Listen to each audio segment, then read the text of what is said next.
avec nos correspondants Blaise Bassomboli et Dolly Chiumbo. Ce n'est pas souvent que l'on croise un secrétaire d'État américain à la présidence congolaise.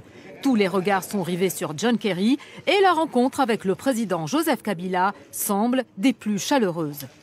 Mais le diplomate américain venu promouvoir la démocratie ne tarde pas à délivrer un message public. J'encourage le président Kabila à travailler avec son gouvernement et avec le Parlement pour compléter le calendrier électoral et le budget conformément à la Constitution. Les mots ne sont pas explicites, mais John Kerry demande à Joseph Kabila de ne pas briguer un troisième mandat. Du pain béni pour l'opposition qui met en garde depuis des mois contre toute révision de la Constitution. Bravo, M. Kerry. Et de toutes les façons, vous êtes démocrate. Et c'est ce que les Congolais cherchaient. Et les Congolais voulaient simplement entendre cela de vous. Le camp présidentiel, lui, ne voit pas où est le problème. Tout va se faire selon la Constitution. Nous n'allons violer aucun article de la Constitution. Le mécanisme de révision de la Constitution, c'est prévu par cette même Constitution.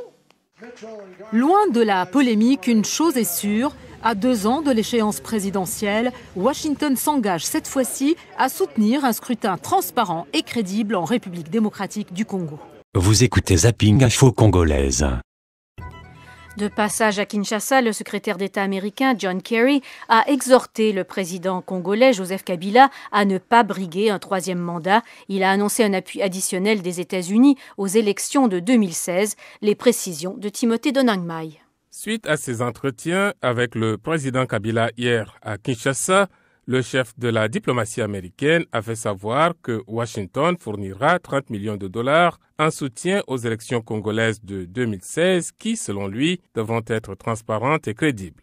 En principe, le président Kabila ne peut plus se représenter, mais ses adversaires redoutent qu'il modifie la Constitution pour briguer un autre mandat, ainsi qu'il l'avait fait en 2011. De l'avis du secrétaire d'État Kerry, l'héritage du président de la RDC sera défini par l'amélioration de la sécurité dans l'est du pays et l'engagement du Congo dans une voie démocratique continue. C'est un jeune homme qui a énormément de temps pour pouvoir contribuer à son pays. Je suis confiant qu'il pèsera toutes ces questions alors qu'il prend une décision pour l'avenir. Mais les États-Unis croient clairement qu'un pays est renforcé, que les gens respectent leur pays et leur gouvernement lorsque le processus constitutionnel est correctement mis en œuvre et défendu par le gouvernement, a-t-il déclaré. Le secrétaire d'État Kerry a félicité le gouvernement congolais pour ses efforts contre les milices dans les provinces des 2 Kivu et promis l'aide des États-Unis à l'amélioration des conditions de vie dans cette région. Le secrétaire d'État américain John Kerry est arrivé le week-end en RDC. Il est allé encourager le développement de la démocratie, promouvoir le respect des droits de l'homme et faire avancer la paix et la sécurité. Sa visite dans ce pays est perçue différemment par les politiciens congolais au Nord Kivu. Les avis sont partagés tels que l'explique dans ce reportage notre correspondant Primo Pascal Roudaïgua. L'arrivée du secrétaire d'État américain en République démocratique du Congo a suscité différentes réactions au sein des tendances politiques au Nord Kivu. La première réaction est celle de la Fédération provinciale de l'Union pour la nation congolaise, l'UNC de Vital Kamerhe.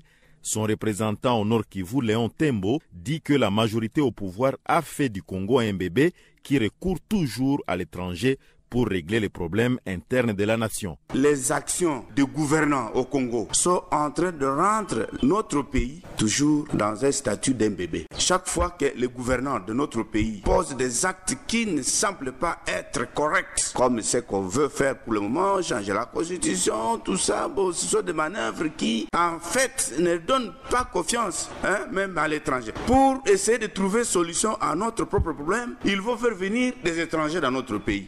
Mais c'est ridicule pour nous. Mais je pense que si le gouvernement était en train de poser des actes normaux, des actes corrects, nous, on ne serait pas en train de dire, bon voilà, l'arrivée de 5 grands diplomates, c'est un salut ou c'est quoi tout ça. Mais c'est ça le regret que nous avons. Réagissant à ces propos, Ezekias Paluku-Muhaya, vice-président fédéral du PPRD au Nord Kivu, s'étonne des propos tenus par cet opposant. Qui vous a déjà dit que ce pays est vendu pour que ce sont les étrangers qui viennent discuter nos affaires? Pourquoi l'opposition pense que quand il arrive, il nous amène les injonctions que nous allons avaler? Et alors que cette opposition vient des élections, et elle sait que les élections ont été organisées avec la population qui constitue le souverain primaire. La population est déjà prononcée. Pourquoi on fait toujours recours à l'Occident? Que c'est l'Occident qui arrive et va donner des injonctions. Il n'y a pas de loi dans ce pays, il n'y a pas des institutions dans ce pays. Et ces opposants appartiennent tous ils sont dans l'Assemblée. Ils sont en train de participer à l'Assemblée.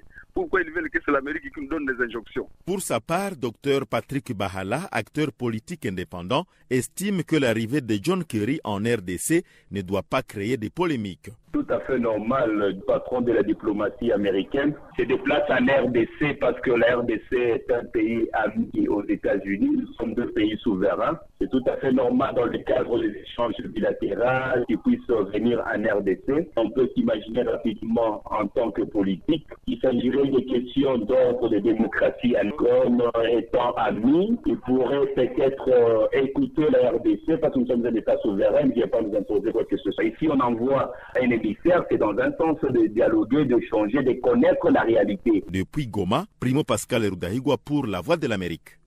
Vous écoutez Zapping Info Congolaise. Un verdict très attendu qui doit être prononcé aujourd'hui en République démocratique du Congo. Il s'agit de celui du procès dit de Minova. 39 membres de l'armée congolaise sont jugés pour meurtre, viol et pillage. Des violations des droits de l'homme commis en novembre 2012 dans la petite localité de Minova à l'est du pays. Les faits se sont déroulés lors de la débâcle de l'armée face aux rebelles du M23. Les 39 prévenus, 14 officiers et 25 militaires de rang qui doivent répondre de leurs actes devant la justice risque la prison à vie. Mais en 6 mois, la grande difficulté de ce procès a sans doute été de démontrer l'implication directe de ces militaires dans les exactions qui se sont déroulées à Minova. Jusqu'au bout, la défense est restée sur une même ligne, plaider la clémence. De leur côté, les organisations de défense des droits de l'homme déplorent l'absence de hauts gradés de l'armée parmi les accusés et le fait qu'il n'y ait aucune possibilité de faire appel une fois le verdict rendu par la cour militaire. Toujours en République démocratique du Congo, 5 personnes ont été tuées et 5 autres grièvement blessées dimanche dans un accident de train au Katanga. L'accident s'est produit à plus de 600 km au nord-est de Lubumbashi. Le 22 avril, une catastrophe ferroviaire meurtrière s'était déjà produite dans la même zone. Selon le gouvernement congolais, 114 personnes avaient trouvé la mort à la suite de ce déraillement. Je vous le disais dans le sommaire, les États-Unis ont exhorté dimanche le président de la République démocratique du Congo. Joseph Kabila a quitté le pouvoir fin 2016, comme le prévoit la Constitution. C'était lors de la visite du secrétaire d'État John Kerry dans ce pays. Cette exhortation ne laisse bien sûr pas indifférent sur place en RDC. C'est ce que nous précise Salemouana Minongo, notre correspondant sur place que nous avons joint il y a quelques instants. C'est dans la presse, tant nationale qu'internationale, qu'il y a plusieurs réactions, mais aussi de l'opposition comme l'UDPS qui se réjouit de cette déclaration, mais qui estime que le secrétaire d'État américain devrait aller très loin. Il y a aussi l'UNC, le parti de Vital Kamerhe, qui se félicite de cette déclaration, pour dire que, à l'instar des États-Unis, les autres puissances devraient faire pression pour qu'il y ait réellement les élections libres et démocratiques. Il y a le journal Le Potentiel qui dit Kerry s'invite au débat. Cela veut dire que le débat autour de la révision constitutionnelle implique aussi les grandes puissances, notamment les États-Unis. Le journal L'Avenir, proche du pouvoir, qui lui titre aujourd'hui que les États-Unis octroient 30 millions de dollars pour soutenir les processus électoraux. Plusieurs réactions donc au niveau de la presse, plusieurs réactions également au niveau de l'opposition. Et en ce qui concerne le gouvernement, qu'est-ce qu'il en est, puisque le porte-parole du gouvernement, Lambert Mende, disait qu'il ne retient que du positif de la visite de John Kerry en RDC. Effectivement, le porte-parole du gouvernement, Lambert Mende, dit que les gens en font un peu trop dans cette histoire de la révision constitutionnelle. Il dit que le gouvernement va respecter la Constitution, notamment le président Kabila, qui lui-même est le garant de cette Constitution. Et puis, Mende parle de 15 élections présidentielles qui vont se tenir en Afrique, mais il se demande comment seulement il y a trop de bruit sur la présidentielle en RDC. Voilà la réaction des gouvernements jusque-là, mais qui dit que en général, Kerry a parlé de beaucoup de choses concernant le développement en RDC et puis les échanges entre les États-Unis et la République démocratique du Congo, mais aussi la sécurité.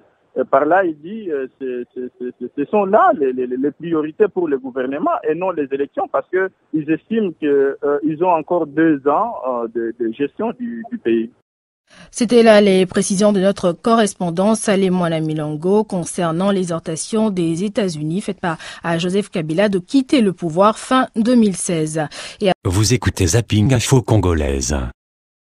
Oui, en République démocratique du Congo, la justice vient donc de rendre son verdict, je vous le disais en titre, dans le procès de 39 militaires, dont une dizaine d'officiers poursuivis pour viol, meurtre et pillage commis en novembre 2012 à Minova. C'est dans le sud Kivu. Nous sommes là dans l'est du pays. Et Elisa Vesterov, vous êtes en direct à Goma pour RFI, verdict controversé.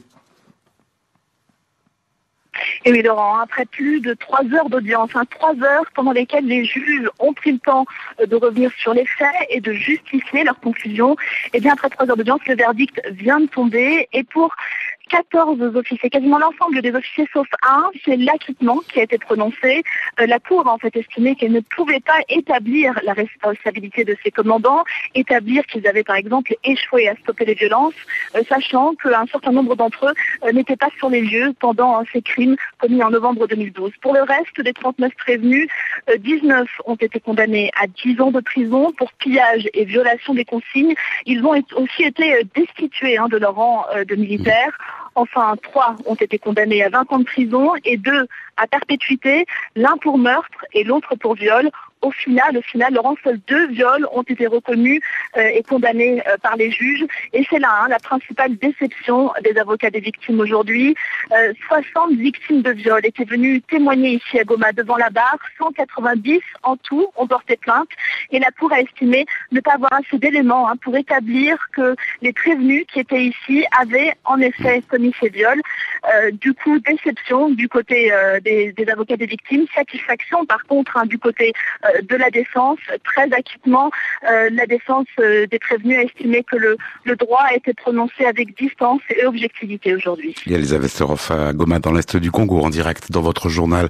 Dans le cadre de sa tournée africaine, John Kerry était hier matin à Kinshasa en République démocratique du Congo.